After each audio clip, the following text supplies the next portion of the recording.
হাতের লেখা কি আসলেই পরীক্ষার খাতায় ইম্প্যাক্ট ফেলে নাকি ফেলে না? চলো আমরা একটু এটা নিয়ে একটু ঘাটাঘাটি করি।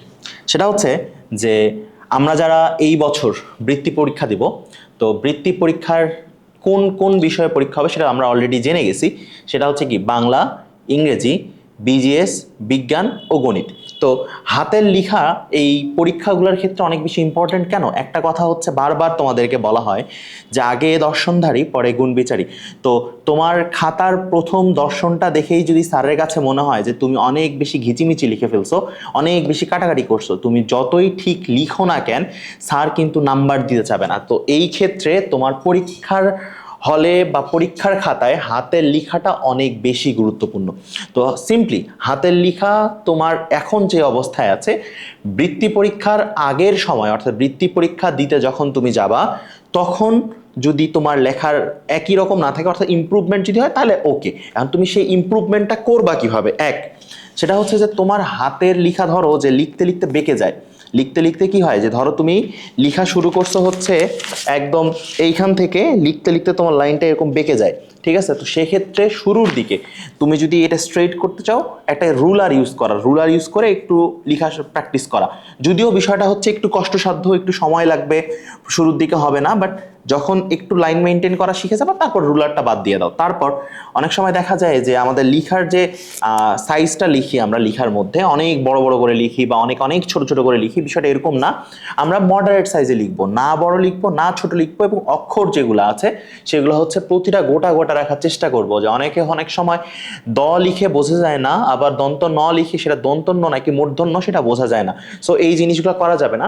যখন আমরা রাইটিং বা লেখালেখি করব তখন অবশ্যই একটা লাইনের পর আরেকটা লাইনে পর্যাপ্ত ফাঁকা দিব। এখন ফাঁকা বলতে এইরকম না যে একটা লাইন আমি যদি এইখানে লিখি আরেকটা লাইন আমি এইখানে লিখবো, বিষয়টা এরকম না।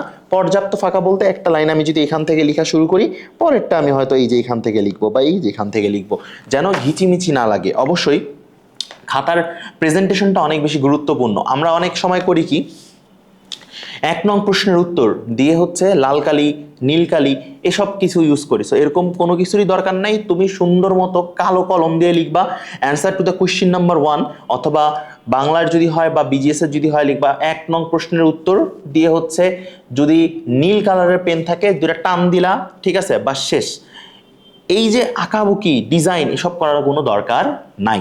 তো খাতার প্রেজেন্টেশনটা হইতে হবে অনেক ভালো বৃত্তি পরীক্ষার ক্ষেত্রে। আর লিখার ক্ষেত্রে একটা জিনিস বলবো যে হাতের লেখা যে বললাম যে রুলার দিয়ে লিখবা, এটা কি হচ্ছে তুমি রেগুলার কি মানে পরীক্ষায় লিখতেছো বা হচ্ছে কোচিংয়ে লিখতেছো এখানে প্র্যাকটিস করবা না। হাতের লেখা ভালো করার জন্য একটা ডেইলি সময় রাখো, ঠিক আছে? বা অভিভাবক আপনারা যারা আমাদের ভিডিও দেখতেছেন, আপনার সন্তান যারা হচ্ছে কয়দিন পর হচ্ছে বৃত্তি পরীক্ষা দিবে অর্থাৎ হাতের লেখা ইমপ্রুভমেন্টের জন্য ডেইলি তাকে একটু নিয়ে বসেন বা তাকে ডেইলি তাগাদা দেন যেন সে হচ্ছে ডেইলি হাতের লেখাটা নিয়ে অন্তত কাজ করে। সে হাতের লেখার ক্ষেত্রে সে 30 মিনিট বা 35 মিনিট বা 40 মিনিট যাই বসুক না কেন, এই সময়টাতে হচ্ছে সে কি করবে, সে হচ্ছে রুলার দিয়ে হোক লাইন সোজা করে লিখবে বা তার হাতের লেখাটা আরো সুন্দর করবে। ইংরেজির ক্ষেত্রে আরো সুন্দর করে থোকা থোকা করে লেখা বা হচ্ছে গোটা গোটা লেখা এবং লেখাটা স্পষ্ট করা, কাটাকাটি হলে একবারে কেটে দেওয়া, এই জিনিসগুলো ধীরে ধীরে ধীরে ধীরে প্র্যাকটিস করুক। এই জিনিসগুলো ইমপ্রুভমেন্টের একটা বিষয়, এটা চাইলেই একদিনে বিষয়টা হয়ে যায় না, এটা রেগুলার প্র্যাকটিসের একটা বিষয়। তো আশা করি তোর কাছে বিষয়টা ক্লিয়ার হয়েছে বিষয়টা। তো দেখা হচ্ছে পরের ভিডিওতে। আল্লাহ হাফিজ।